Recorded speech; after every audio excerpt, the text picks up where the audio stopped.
This is Regenerative Skills, the podcast helping you to learn the skills and solutions to create an abundant and connected future. I'm your host, Oliver Gaucher. Hello and welcome back, everyone, to the second of the deep dive episodes. In this new format, the intention is to bring complexity back into the conversations around regenerative agriculture.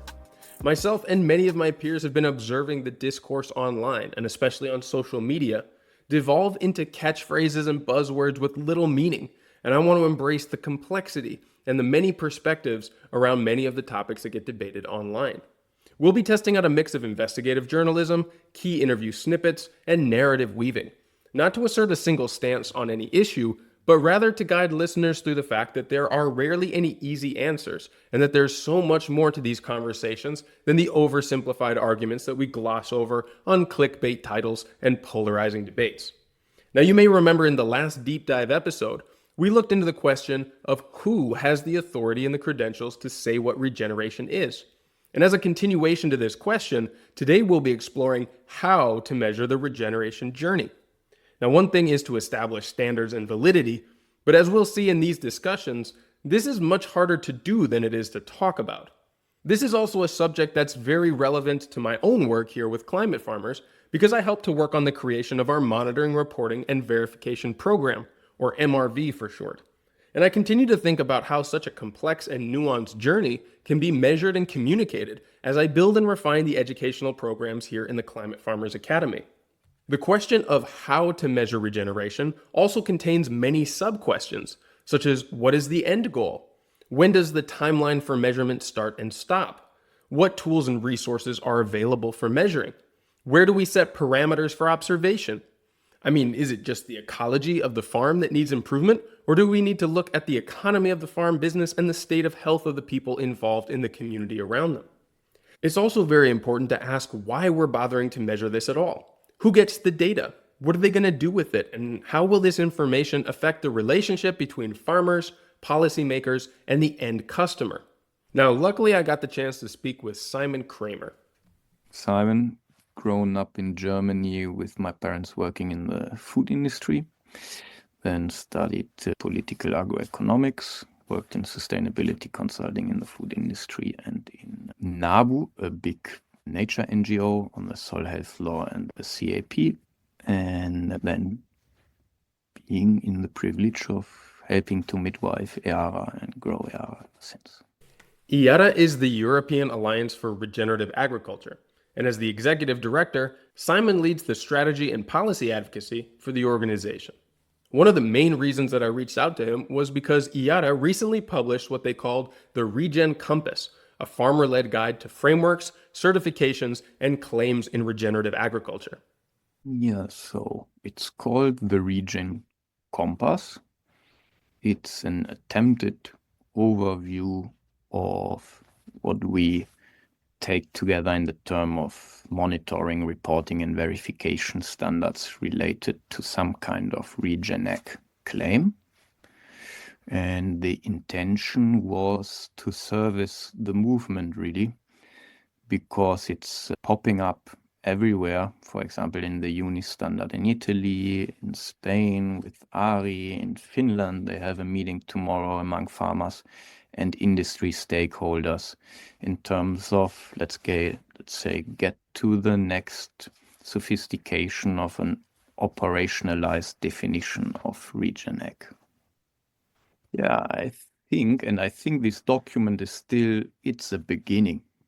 It's still, we must understand it in the wider growth of our movement, I would say. It's something not in our mature ecosystem phase. I think the one core contribution is really that we can grow our collective intelligence on MLVs, because from my understanding in agriculture and what you said in certification and so forth, most, if not all of those who have developed MRV programs associated with RegenAg in the last years are still the avant-garde or the innovators, the pioneers in their kind of niche in the agricultural sector. Because even of the corporates their Regeneck programs, I mean, as we also show, is a tiny, tiny, tiny niche in the corporate food regime. So one is to make it really for people coming from the outside who are not nerds like us, who have studied these back pages of indicator X and their relationship to each other to see what's actually there behind the logos and the names. And then we wanted to do, and I think it's very imperfect, and we write several times, the intention is not the judgment, but some kind of compass for also people not so deep into it to have some kind of way of differentiating. And differentiating from the perspective of the farmer use value of those MRVs. In the process of this evaluation, where did you see some really outstanding models that are helping to lead the way or help to set standards for these categories that you mentioned? And where or which categories do you feel like there's the most general work to be done in improvement? Yeah, I think one is systemic integration. It's because we are just on, in terms of economic, but even much more social indicators for different reasons. It's just not there so much.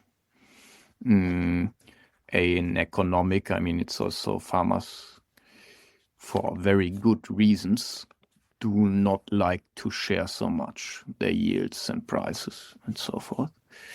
And on social indicators, I think also personally because in the whole development of indicators, let's say the social ones seem to be lagging behind.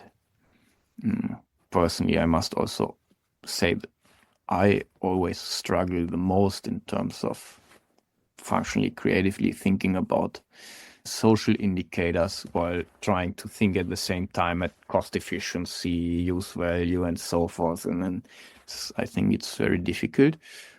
And so we really tried not to say those guys are particularly well and those not, because we try to be as impartial as possible. I mean, we also clarify some of the MRVs in which our farmers are directly involved and discuss how we assess those by different farmers and so forth. I think one thing that is really interesting learning from us going through this journey is not what the best did, but what some guys did to find a loophole basically for more sophisticated greenwashing. So, what does a more aspirational MRV system that takes more of a narrative look at what it means to transition and pursue an amalgamous concept of regeneration look like? Yeah, so I think while going into this rabbit hole, semantics is quite a thing, because I think, you know, as we are trying to get to this better universality, basically, and we are trying to grow this sophistication in simplicity of making the different standards interoperable without having to tell anyone, like, you need to measure this even if you grew a program for 15 years and you're just not measuring this one thing and so forth. So also giving, I think, appreciation to everyone of those who has been growing these amazing programs all around the world is, so if we say metrics, or we say category, or we say indicator and so forth, it's already like a swamp kind of. I think we can, exactly as you said, have this conceptual and methodological understanding maturing of what in a narrative terms is most important. That you have inclusivity, you start with your journey in your context, and as long as you're on an ever more holistic journey, doesn't matter where you start. And then, yes, maybe some broad categories of productivity, biodiversity, community health. But then again, when defining these categories, I think we need to step over the semantic trap, because, you know, someone wants to write One Health, the other one wants to write community health and net primary productivity or whatever. So I think we have to be good when we come together or have like a. And then I think we could come to something in which basically, most of the standard, everyone who's out there almost, by judging from our reports, can basically keep what they have in the way they have it. But together we can grow the differentiated unity of telling those guys who are not quite looking at the journey or keeping out something that could have serious second order effects and so forth, to say, guys, you at least got to be better in improving year over year or growing the part of the farm you're looking at and so forth. Let's say competitive syntropy, thought to bridge the dualism of compromise and symbiosis. I think it's super context specific, just some interesting anecdotes. Like there's, for example, the agroecology standard of measuring the farm and the farm development, which arguably is the most scientist-made endless catalog of everything, which I don't really think outside of institutionally sponsored science project is kind of running on any farm. Then, for example, I think today the most successful in terms of volume and hectares regen MRV is probably Regen Agri, which comes very much from the very certification kind of thing. And then also we have, for example, I don't want to say any names, but I know personally a few stories where, let's say, even we as a regen movement had to do the compromise of lowering not only the amount of data we measure, but also the condition or the hurdle we have on how good you have to be on that data to be considered in regeneration, because of either wanting more farmers of the supply chain to being more inclusive basically to farmers, which at the same time means being able to sell more volume into the corporate food regime. And I think that is also exactly the kind of, I don't know.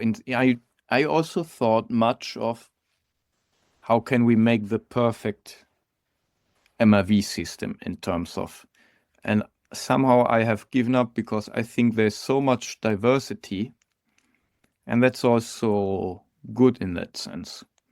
What is kind of better or more important to have than the perfect is the minimum threshold, which in a very just smart way can combine on you needing to be on a ever more holistic journey while being as inclusive as possible to every conventional farmer that is also just starting today.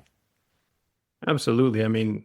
Ultimately, these programs are required partially as an incentive to help farmers to track their progress during a transition journey.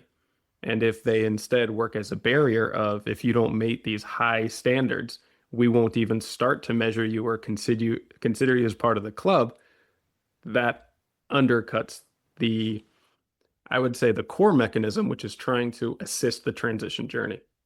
Yeah, I think that's also then, but I'm not so a fan of discussing single programs because also I have to say personally, I have also a bias because of my living work time. I have worked much more for one of those than others. So I think the journey is a all powerful thing, because even us in the movement, even deeper as we go in the movement and would say, you use glyphosate so you can't be regenerative, still everyone would say it starts in the mindset shift. So if it starts in the mindset shift, the journey, one can be, trust out giving in terms of to the conventional farmers. So you have also an appreciation uptake, a remotivation in these times of most of these fellows of ours are in distressful times. And it's not getting so you can have, even if you're doing the mindset shift, if you're doing a farm transition plan or whatever, and even before you produce the first outcome, so to say, in my thinking, potentially you can be on the regenerating journey. And then it's all about if you're actually measuring the journey, or I think even one could argue, even if you start measuring the journey with two indicators and there's a blind spot in something, as soon as over time you grow the resolution and robustness together with the results, could also be a regenerating journey in a sense. And I guess that comes back to, what the point of trying to measure all of these things are. Now, I have been an outspoken critic in the past of this obsession that I believe the movement is going through, not only in Regen Ag, but in many other places, that more data means better outcomes. And I think if we look at a historical trajectory, we have never had more information ever about these sectors and these industries that we're looking at. And quite frankly, we also have some of the worst outcomes as far as impact on the planet, the destruction of local culture and livelihoods, and on and on and on. So, what's the point of getting all this added data and insights into the transition journey if, I mean, it depends on what you do with it, right? And I'm not convinced yet that more information is going to lead to better outcomes. Yeah, I think you strike the heart of the matter, because it's even worse. So far in the last 15 years, as free members, or, we would like to be free members of this society, wherever we got more data and that data was more aggregated, we lost out. Ever more so. I mean, as we are seeing in those days, ever more. So I also see this fear very much for the farmers too. Because as more data there is, as bigger will grow the power differences between those who hold the aggregated data and the information advances. And then you go back to normal economics, and the farmer has even less power in getting a good price for their produce. And I think that's a very real threat. And I think this is kind of, I would say even, everyone who is integrally involved in the regen movement and taking more data, because as you say, I think it's used, it can be used as a consumerist fetish that is appropriative and then further disempowering farmers. Or maybe we can think also about it as, information that, like liquid carbon, can also be purposefully stewarded, and then it can also be used.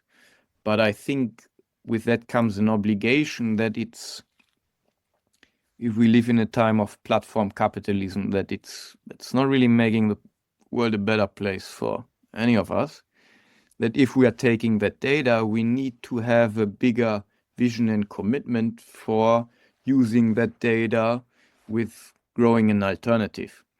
Because I think in this time we must learn from this platform capitalism, because it's coming. If you look into the reports of the ETC group, for example, they have very good reports on this new power lever of the corporate food regime over farmers through more data and through more data acquisition at the farm. And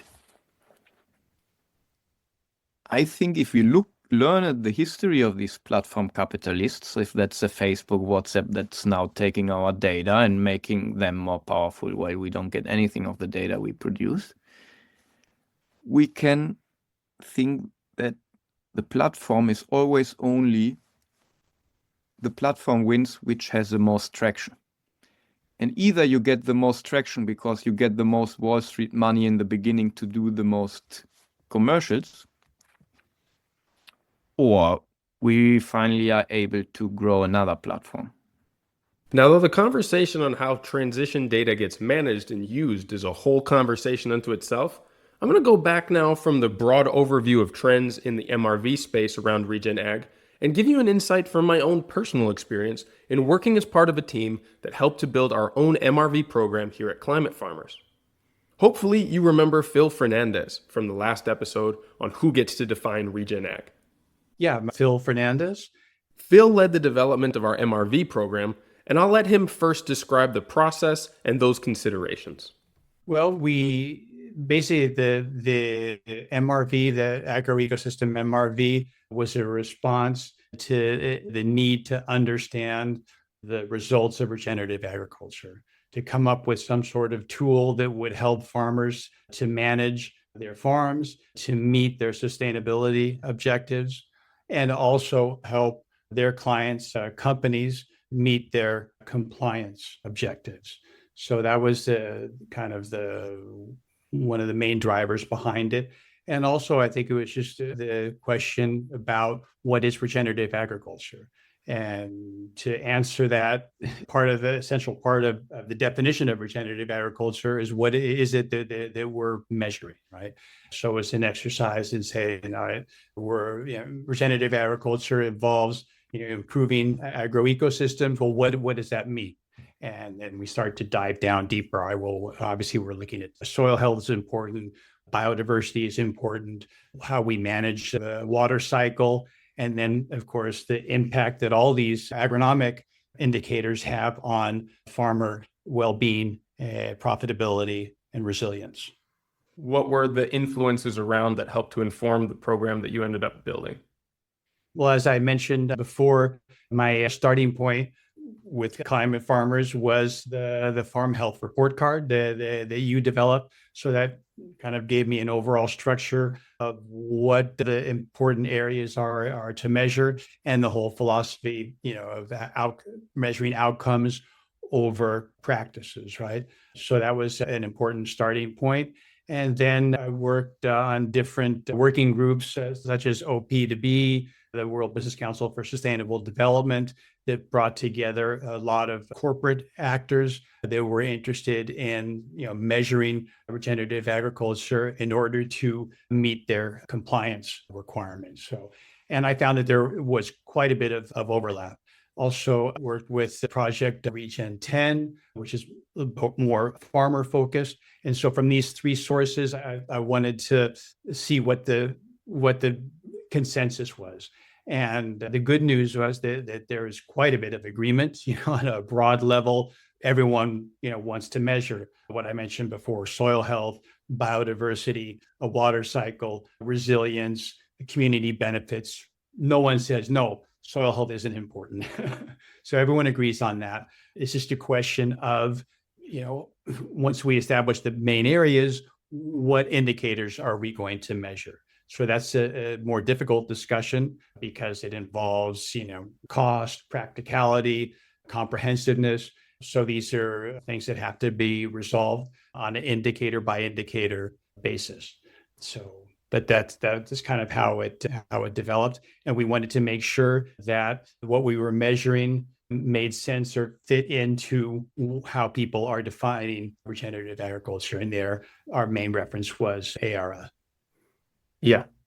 Let's go deeper into the complexity and the challenges of doing something like this, because regeneration is a process. And so you are not measuring a single thing. You're measuring essentially a journey, and a journey that includes the complexity of the entire ecology of a farm, the business operations and the finances, and the dynamics of the people who are involved in it and the communities that support the operation. That is no small task, and that is a massive list of things that you could potentially be measuring and recording. How do you play triage with that and balance the different needs of a program that needs to stay within a reasonable budget and a reasonable amount of time in order to get useful insights without drowning in data and getting lost in the details of the bigger picture? Oh, it's a very good question. And that is the major challenge we face, right? Because exists this tension between, let's say, farmers, their time, their money, what's practical and useful for them on the one hand, and then we have perhaps, that we have the corporations that have their compliance requirements, their reporting requirements, and they want the most comprehensive information possible. So the question is, who's going to pay for this? And how much does it cost? So ideally, if costs were an issue, we do, as many measurements as possible to come up with the most comprehensive, holistic report possible. But that's not possible. So we have to pick and choose. And the idea is to come up with the core metrics that are able to tell us what's happening in these different impact areas and how they all relate. So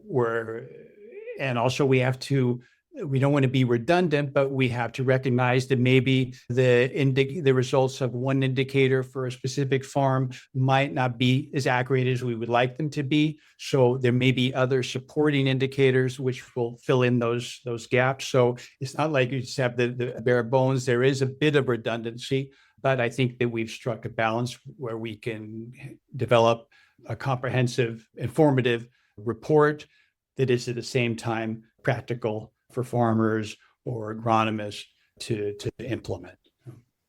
Another challenge of this is the timeline, right? The different elements of the ecosystem based on the actions or the practices that someone is managing with change over different periods of time.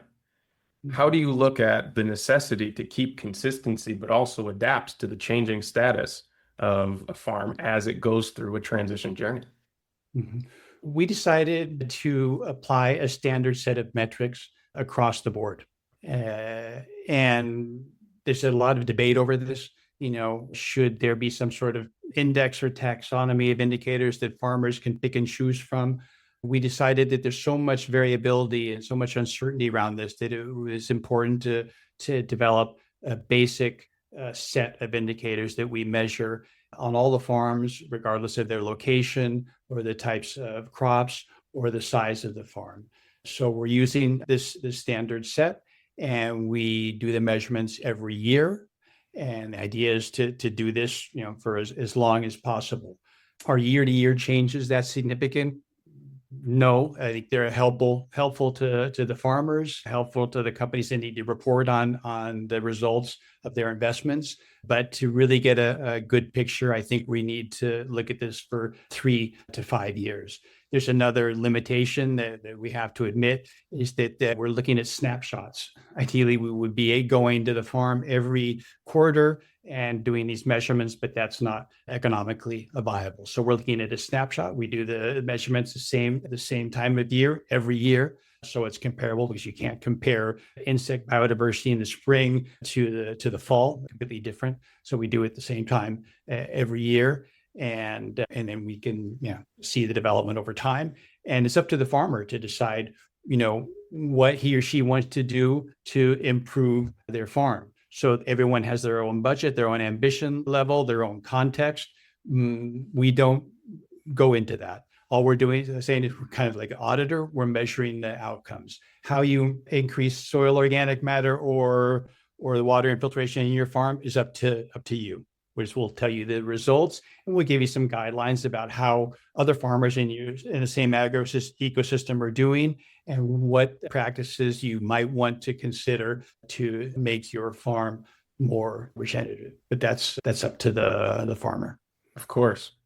Now, what have you found that is most useful in this process for the farmers themselves? Because I know that many of these audits, these measurements are contracted by people in the agri-food sector who want these metrics for their own reporting standards or to be able to use perhaps for marketing or putting extra value on their products.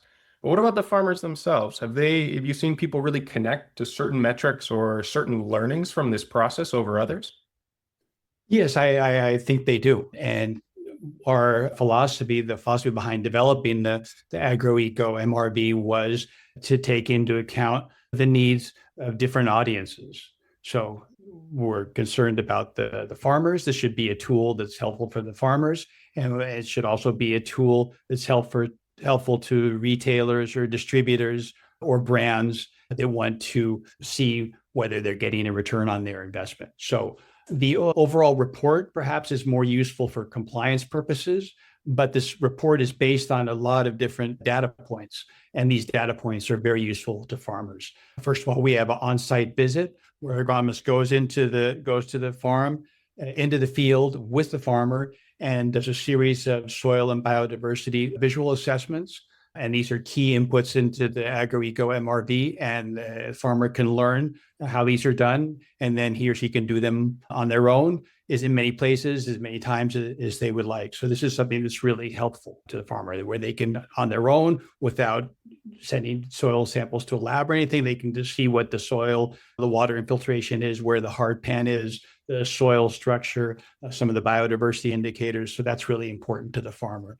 And then there's the soil analysis, which I think is key. It has to be done on every farm, especially for the baseline. And you can choose to do it every year, every 2 years, every 3 years, but the baseline, I think, is fundamental.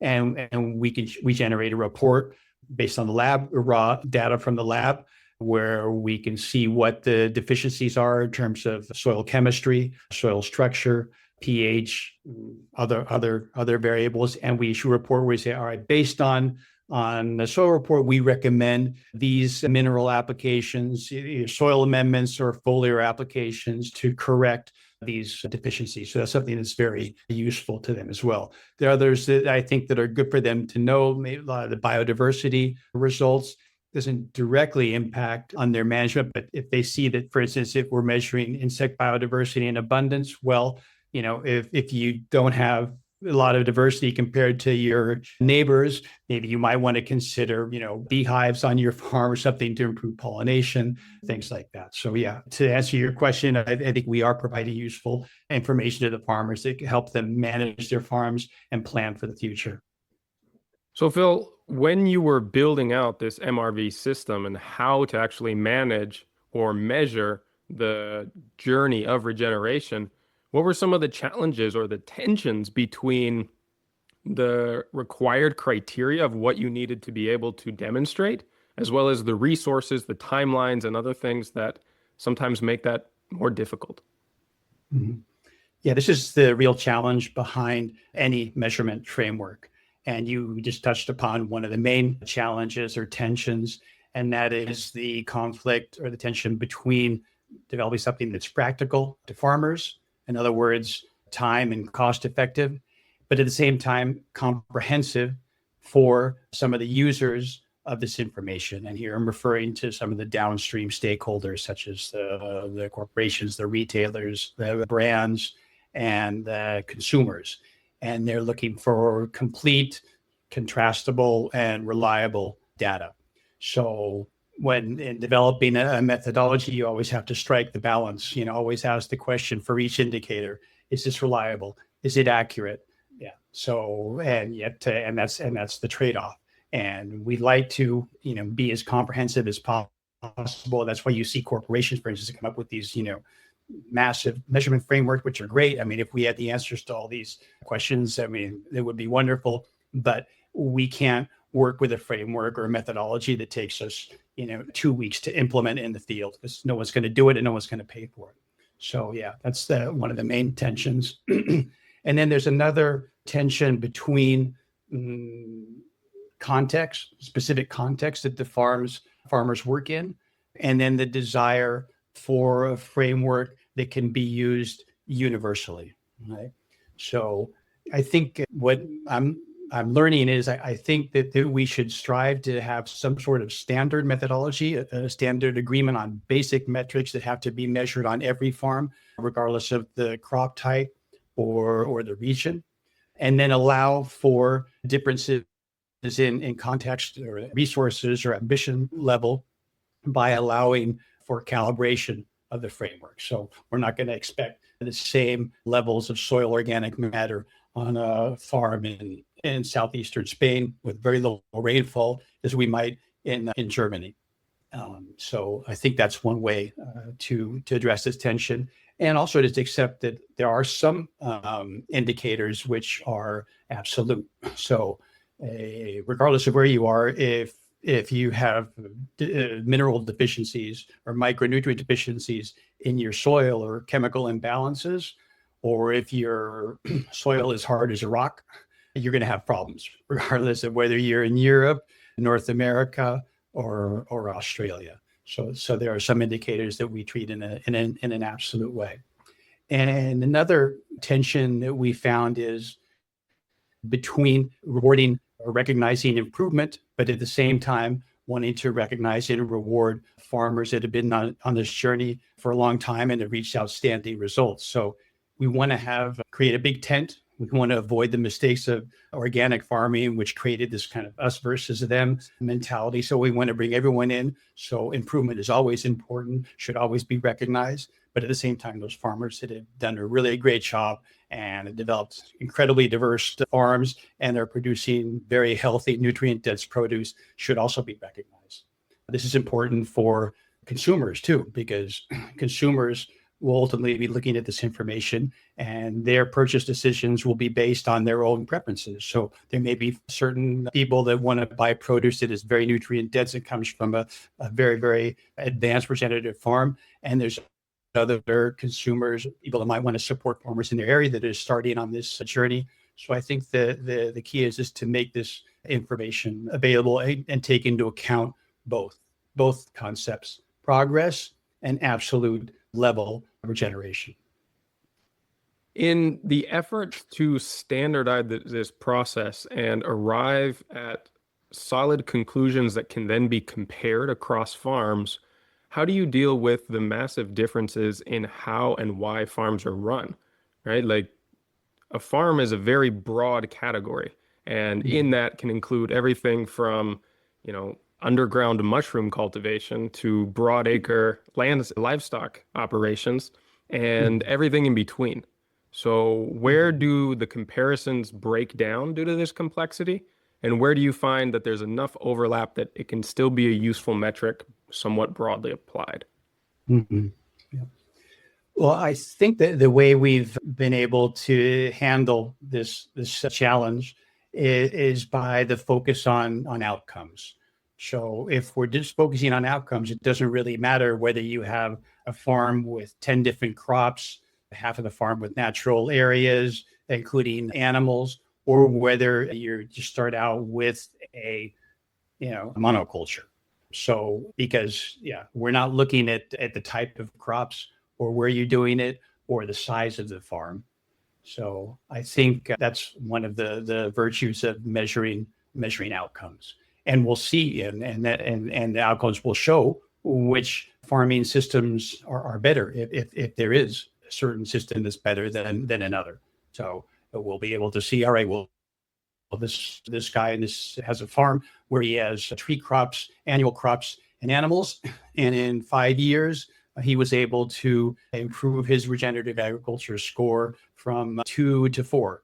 And there's his neighbor who just grows olives and continues maybe to use chemical inputs, and he's stayed flat. He hasn't improved at all. So we can reach conclusions. There isn't necessarily cause and effect, but we are looking at correlations. And the idea is to be able to use this database, this knowledge to advise farmers, going forward. Because people want to know, all right, farmers kind of say, I've heard about regenerative agriculture. I'm kind of in dire straits right now. I wanted to do something to reverse this downward spiral. They don't really know what regenerative agriculture is, but they've heard about it. So it's helpful to be able to go to them and say, hey, listen, we work with farmers in your same area, and we've observed that over time, if they do X, Y, and Z, they can get these positive results. Yeah. What about all of the different ways that we can measure things? Because let's face it, a lot of what you're looking to quantify and to report on, especially in the very broad ecological concept of regenerative agriculture, is in its nascent research phases. Everybody I know who works in soil talks about this being sort of just the beginning. We're just starting to scratch the surface of our understanding of the underground ecosystem. Similarly with quantifying or measuring biodiversity or water cycle restoration, all of these are still quite new, and there are new ways of monitoring them all the time. Do you have a criteria for low versus high tech, price range, level of difficulty in order to make this fit within the requirements of the MRV system that you advance? Mm-hmm. Mm-hmm. I think basically the criteria we use to determine whether we want to use certain indicators is, like I said, it has to be accurate, it has to be reliable, it has to be something that we can scale, that we can apply across the board. So we don't really care whether it's a high-tech solution or whether it's low-tech. That doesn't really matter. The important thing is that it meets those three criteria. And you're right, there are certain areas, impact areas, that are harder to measure than others. Soil chemistry is pretty easy to measure. You either take a soil sample, you see what the nutrients are in the soil, the pH, the cation exchange capacity, and a few other things, and you know what the answer is. Yeah.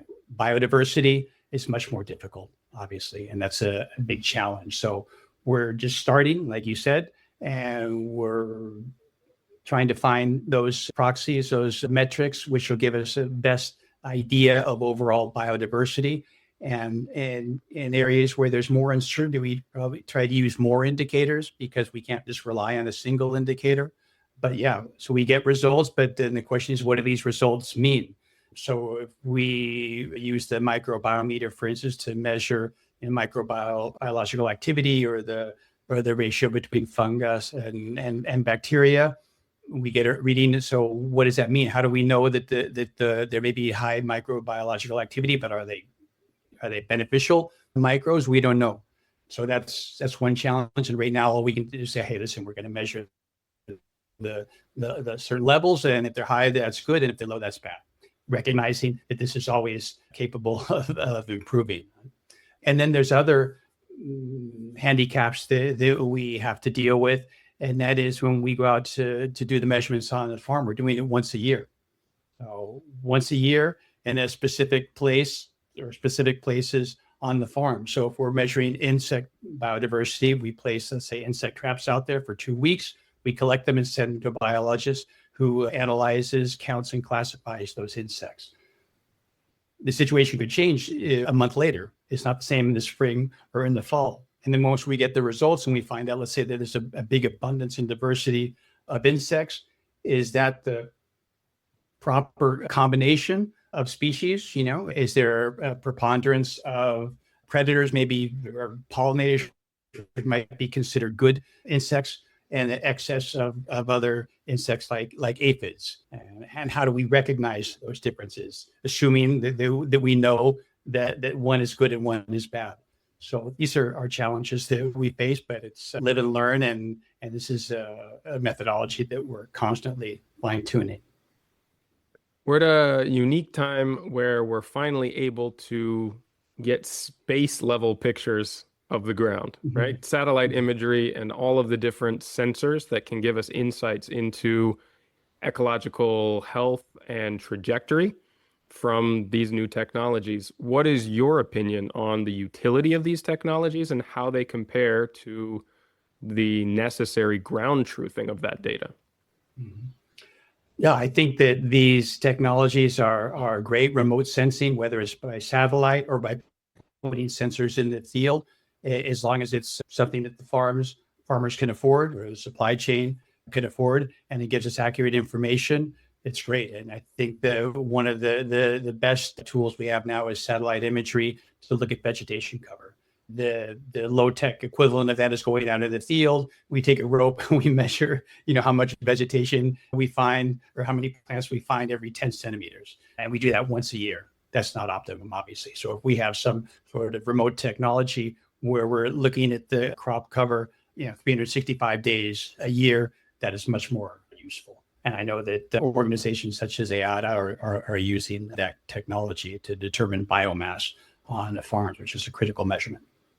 Using all of this data to come to conclusions, given the complexity that we're analyzing here, and knowing that there will always be limitations on the ability to create a more complete picture of something as broad as ecological health or, any other category that we're measuring, how do you put in tiers of improvement or categorize the outcomes into something that can be understood by the layperson or someone who can't necessarily make sense of the data in and of itself? Well, the report that we provide farmers and other stakeholders in the supply chain is quite top level. So we don't go, it will maybe have an earthworm count or something, but we don't go into the rules behind that, or soil porosity. These are kind of complicated formulas, but we include them. They'll see that we're looking at soil porosity, we're looking at soil compaction, we're looking at yields of their farm compared to conventional farms, compared to their historical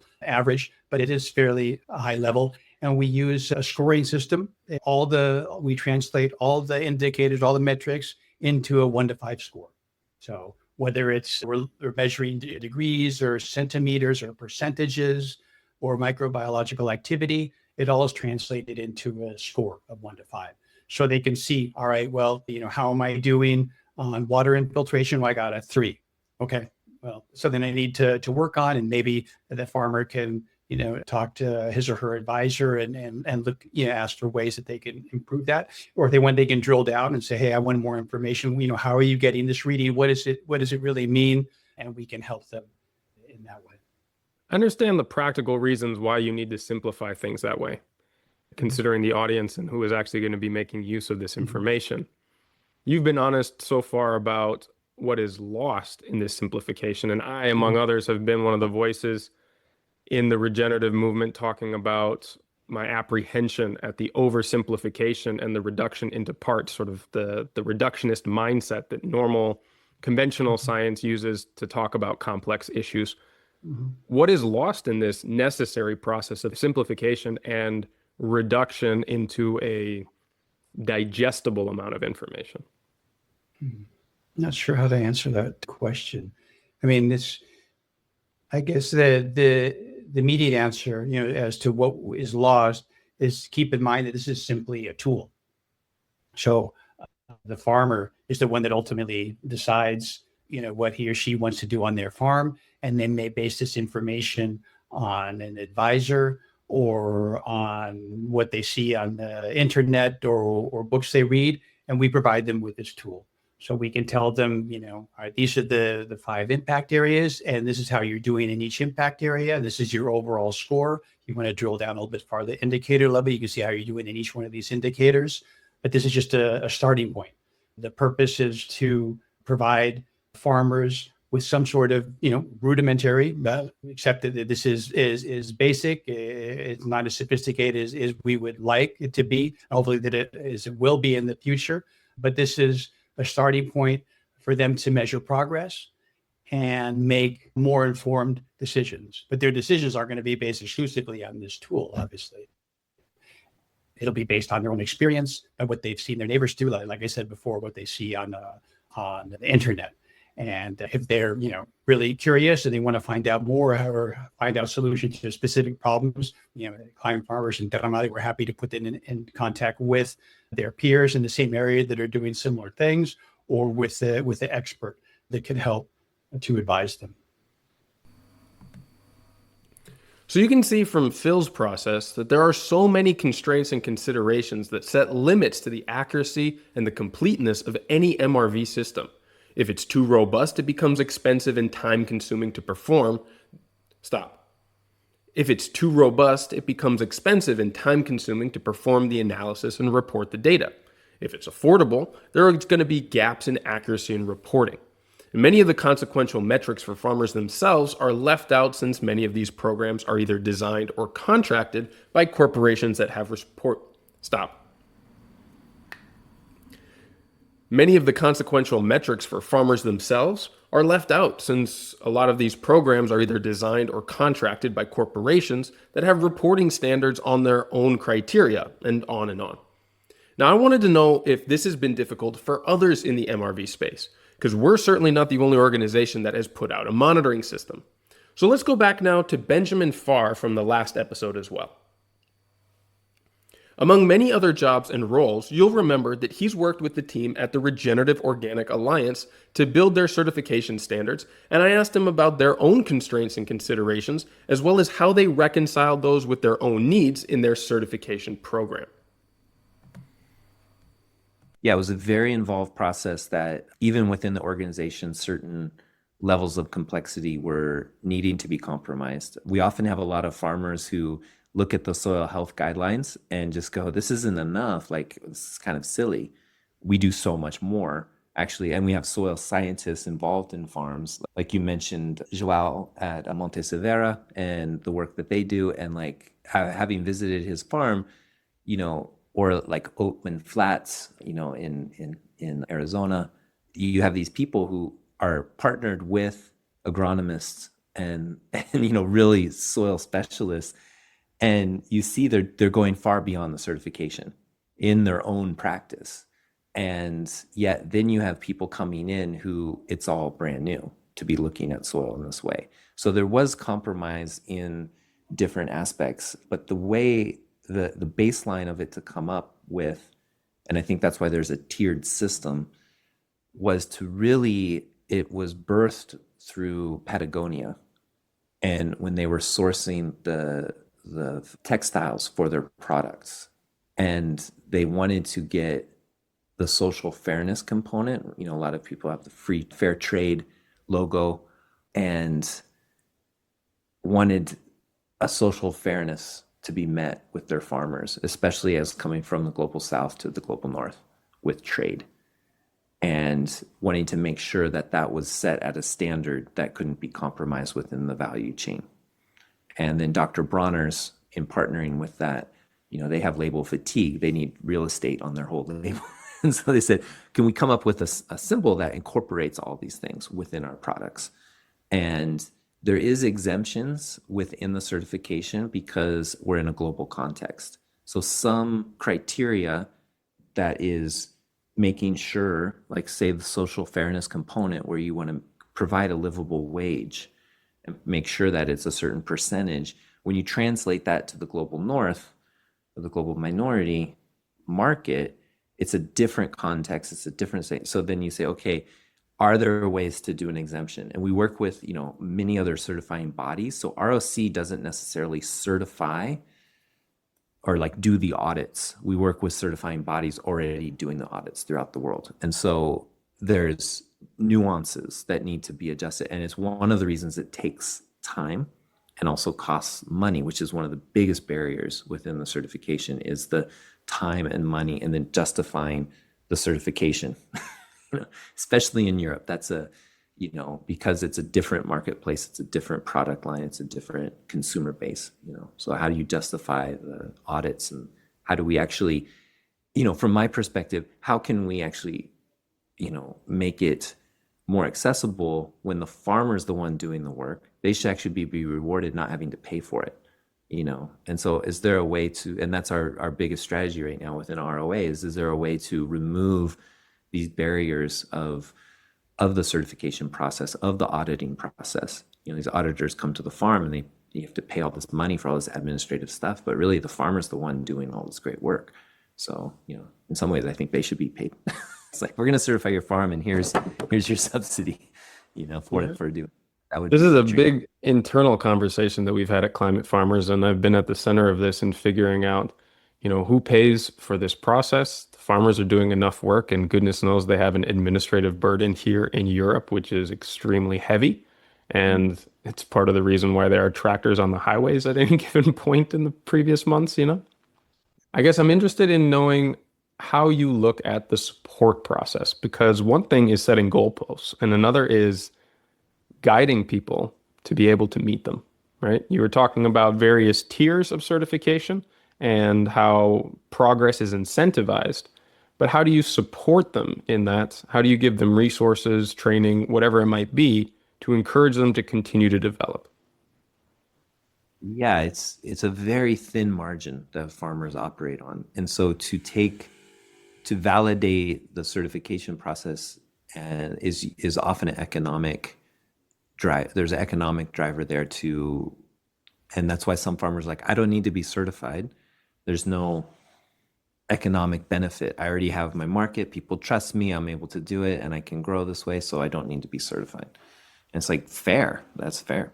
And that's great. And localizing the system and doing that is great. And there's like the Real Organic Project and Naturally Certified, which are peer audited, non-paid certifications, But the process of, I think the education, and that was the reason I was brought into ROA, was like, okay, we need to help educate and train folks on this process towards regeneration and towards regenerative organic. And my work was focused on the alliance, not the certification. And from that, what I realized was, whether you're certified or not, you can grow regenerative organic, right? And it might not make sense to be certified for your farm, but it makes sense. And you know it makes sense because you feel it. And that's one of the reasons why you're on this pathway or farming to be regenerative and grow organically. Like, you feel it and you say, okay, this is how I want to grow. We shouldn't exclude anyone from that process.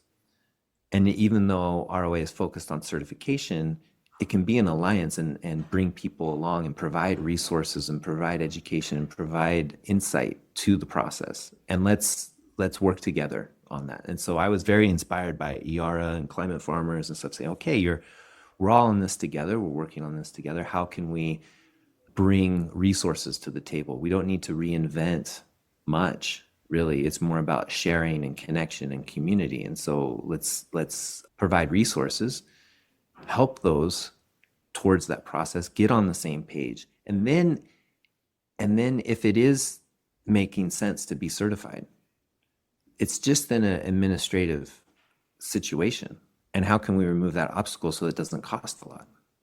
How can we get that process? Because a lot of already certified organic farmers are already meet the standards of regenerative organic, and some of them are surpass the standards. Like, there's some folks in Portugal and here in Italy and stuff who are well beyond regenerative organic certification. And then they say, okay, my wine, I can be ROC and start, how cool is that? And it's like, oh, but it's going to cost me $3,000 to get certified, and then I'm going to have to pay this. It's only once you get certified and stuff, it's only a few $100s a year to be certified, but it's the audit and working with that auditor. And so the first certification always takes a lot, because there's an education and like, how are you doing? You look at your organic systems plan, your OSP, and then you look at your regenerative organic systems plan, and you have to add all these layers on. And often the certifiers aren't educated in those regenerative practices because it's all emergent. And so there's a lot of time spent bringing everyone to the right table, and hopefully that auditor stays with you. But there's a process where they often get rotated through 3 years. And so that's where it's like, okay, we actually need a training for the auditors and the certifiers. They need to be trained. They need to understand, so that when they show up to the farm, the farmer isn't paying to educate them, which is often a big thing. I've done it with my certifiers. They come and they start, and then all of a sudden it's like they're asking all these questions and I'm spending all this time. But then I say, look, maybe you should do your homework, do it. And then we talk to the certifiers and we go, we need to do a training of your certification. And that's what's happening now, because they realize that this is an issue and it's a barrier to entry, because the costs are so high in the auditing. Why are they so high? Because the auditors, there's not enough. They're coming from far away. They're having to understand the system and do all this stuff. And they're having the farmer pay for that. And the farmer shouldn't pay for that. The farmer should not pay for that. The farmer should only be paying for the service that benefits them. And so that's why I was saying the farmer should get paid. Like, if the certifying, like, I really think we should create a training for certifiers to come to these farms that exemplify. Like, Monte Severa is one of the work that Joao is doing there is some of the most cutting edge multi-cropping, interspecies, seed harvesting, integration of animals. I mean, it's such a beautiful, complex, in a very harsh environment, very brittle, but then also wet, so it's like this, creating resiliency within that, hosting trainings for certifiers throughout Europe, and he should be getting paid well to do that, because they're making a lot through their whole process with brands and retailers and everything. So that should trickle down. So the restructuring of the extraction of our economics needs to shift, right? So that these things can happen. A long answer, but there's an education process, and we all are on the same team. So how can we all get there? And then if there is a process, hopefully within the next, year, 2 years, those barriers of administrative tape can be, addressed, so that we can create this. And then, hopefully it's still of benefit and of use, and that we're at a place where it all makes sense. And that's where we at Climate Farmers come back in. Now, although we have our own MRV program that we promote, we're putting most of our energy into the education side of transition. It's essential to have definitions and measurement frameworks, but if they're too high level or academic, and the people on the ground don't know how to use them or see the benefit in taking their own measurements, then what's the point? In fact, that's where we're going to head in our next deep dive episode.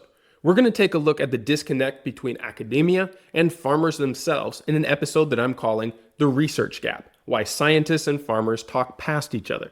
A few of my colleagues at Climate Farmers are already working on European projects that aim to dismantle barriers between researchers and practitioners in the field so that the farmers themselves can benefit more from the insights that are coming out from new scientific studies, while at the same time bridging these barriers so that the academics can learn and interact with farmers to discover the primary challenges that they face and how research can help them more directly.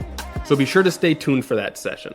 Until then, I want to invite you to participate in the conversations around the topics that we explored just now. Though we highlighted a few different perspectives, there's so much more to discuss. So if you know someone who would benefit from listening to this episode, be sure to share it with them. The best way to connect with us and the wider community is through the Climate Farmers community. Now, if you're an active farmer anywhere in Europe, you can join the community for free through our website at climatefarmers.org. We also have a growing list of resources to help farmers successfully transition to regenerative management on our resource page, where you'll find a free water management guide, the Academy's learning ecosystem, farmer profiles on our members map, coach matching, and much more. For everyone else, you can participate by reaching out to us on LinkedIn or Instagram, either on the Climate Farmers accounts or with me directly. I regularly invite collaborators to join me on steering and development calls for these episodes, so just drop me a line. Until next time, just remember, it takes everybody, no matter their abilities, experience, or skill set, to build a regenerative future. What will your contribution be?